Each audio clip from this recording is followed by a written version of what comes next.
All right, in this video, we're going to compare prokaryotic versus eukaryotic cells. So one way we can do a comparison is to use a Venn diagram. So that's what I'll do. And please follow along with me. All right, make three. They don't have to be circles. You can make them squares. All right, so on my left side, I'll do prokaryotes. And then on my right side, I'll do eukaryotes. All right, so eukaryotes are composed of eukaryotic cells, and prokaryotes are made up of prokaryotic cells, what we say. All right, in the middle is both. All right, so these are things that they have in common. All right, so let's start with that. Because in our last video, we left off with cells. We know that cells make up all living things. So let's take a look at components of all cells, prokaryotic and eukaryotic cells. So all cells have a cell membrane. That kind of seems obvious because without that, you wouldn't have a boundary for the cell. All right, and the cell membrane, we'll just put that right here in the middle. It's also known as the cell membrane or plasma membrane. And that's going to be responsible for controlling what goes in and out of the cell. Okay? And then we call that transport. All right.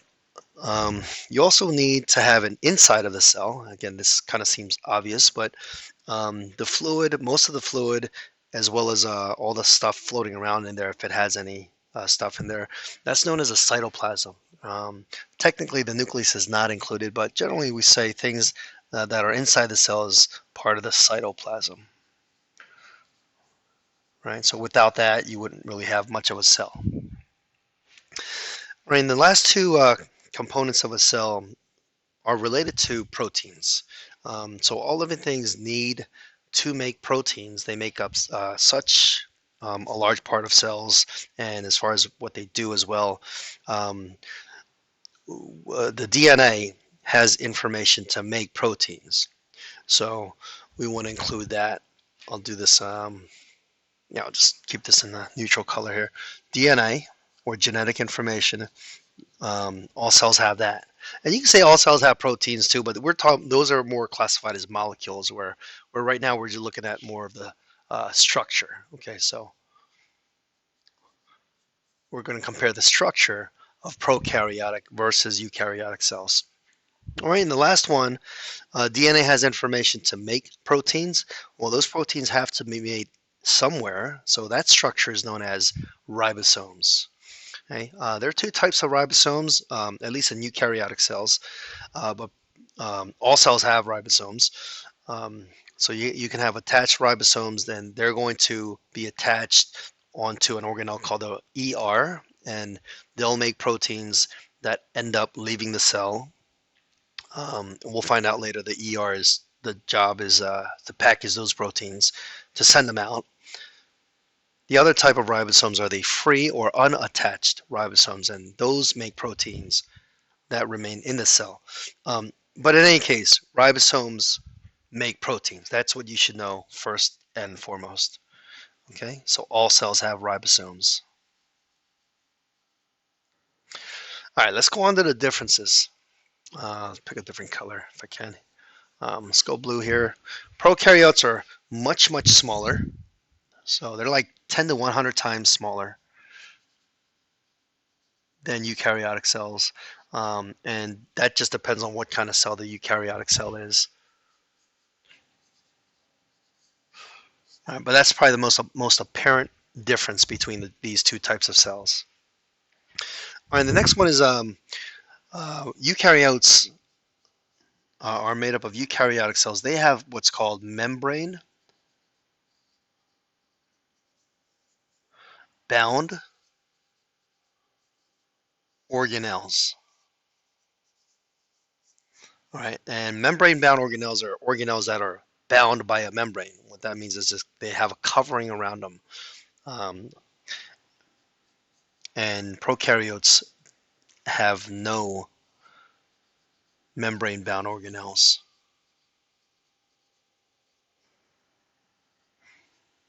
Probably the most important difference to know on our test. Um, These are like the mitochondria, the endoplasmic reticulum, the ER, the Golgi, and the vacuole. And so eukaryotes have them, prokaryotic cells do not.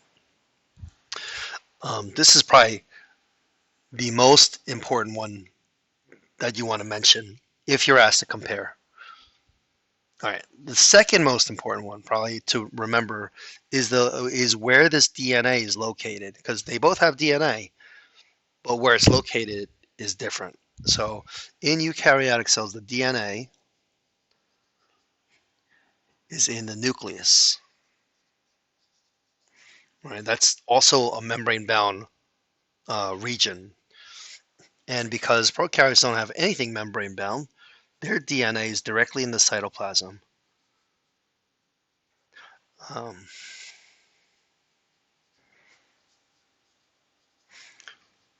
right, it's in a region called the nucleoid. Oops, something happened with my screen. Oh, try that again.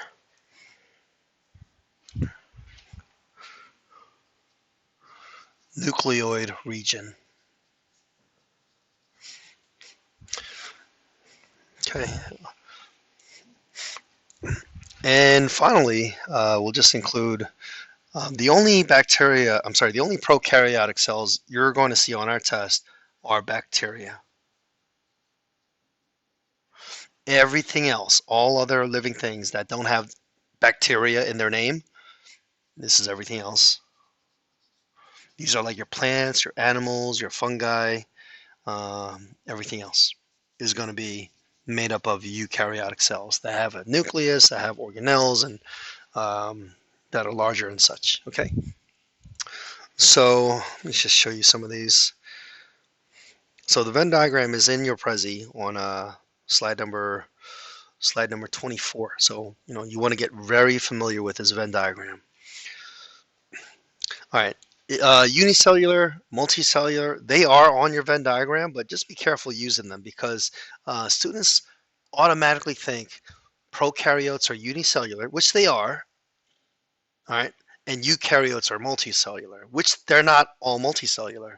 Eukaryotes can be unicellular as well. So if you notice here on our presentation, yes, unicellular, they're on there. But when you're asked to like share a difference between the two, you want to mention the membrane-bound organelles. You want to mention the DNA location. All right, you want to stay away from unicellular because that can get a little hairy. All right, it can get a little gray, not very clear. Okay, so just avoid that. Now here's a comparison. This is not drawn to scale because prokaryotes would be much smaller. It would be the size of like maybe a mitochondria. All right, but you can see on the right all these membrane-bound organelles. That's what they're known as. You can see a mitochondria there. You can see lysosomes. You can see Golgi bodies. You can see endoplasm. These are all bound by membranes, and you don't see any of that on the left side, the prokaryotic cell. All right, you see the DNA in what's in that region called the nucleoid region. All right, so let's get back to our Venn diagram, and we can finish this off with a little bit, maybe draw this out. All right, eukaryotic cells have a nucleus, has like, this is going to be the ER, but it has a bunch of stuff in there that are membrane bound. All right, and it's much larger. Bacteria cell has none of that, so I'm not going to draw, and it's much smaller.